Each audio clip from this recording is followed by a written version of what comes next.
नमस्कार दोस्तों। आईपीएम के बारे में कुछ और वक्तव्य मैं प्रस्तुत करना चाहता हूं। जैसा कि मैंने कई बार आपको पहले बताया कि आईपीएम और इंटीग्रेटेड पेस्ट मैनेजमेंट या वनस्पति एकीकृत नाशी जीव प्रबंधन वनस्पति संरक्षण तक ही सीमित नहीं है, बल्कि वह फसल उत्पादन, फसल रक्षा, फसल प्रबंधन, फसल विपणन तथा फसल उत्पादों के अंतिम प्रयोग तक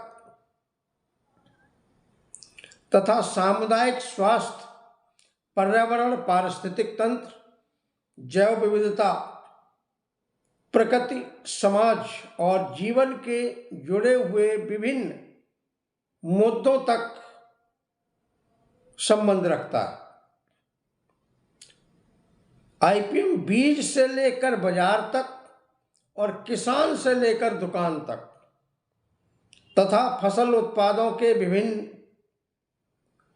प्रयोग, अंतिम प्रयोग तक को की जाने वाली सभी फसल उत्पादन, फसल रक्षा और फसल प्रबंधन की तथा फसल विपणन की सभी विधियां को समेकित रूप से प्रयोग करने को ही हम आईपीएम कहते हैं।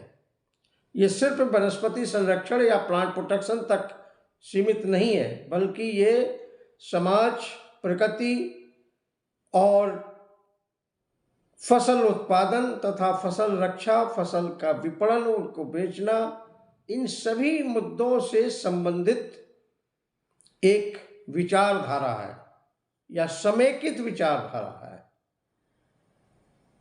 कृषि उत्पादन लागत को कम करना, खेतों में रसायनों को प्रयोग को कम करना या ना करना, खेतों में जैव विविधता का संरक्षण करना, इसके साथ साथ प्राकृतिक संसाधनों का खेतों में भी संरक्षण करना, मिट्टी की उर्वरा शक्ति को बढ़ाना, ये भी आईपीएम के या प्राकृतिक खेती के प्रमुख उद्देश्य हैं।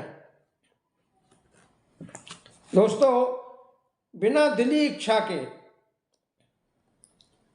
संपूर्ण दर्शन के जानकारी के बिना, जरूरी इनपुट की उपलब्धता के बिना किसी भी विचारधारा, चाहे वो आईपीएम की विचारधारा हो या कोई अन्य विचारधारा हो, का क्रियान्वयन, समुचित क्रियान्वयन संभव नहीं है। आंखों की रोशनी से कुछ हो नहीं सकता जब तक कि ज़मीर की लौ बुलंद ना हो, अर्थात जब तक हमारी दिली इच्छा नहीं होगी तब तक किसी भी विचारधारा का क्रियान्वयन सुचारू रूप से नहीं हो सकता।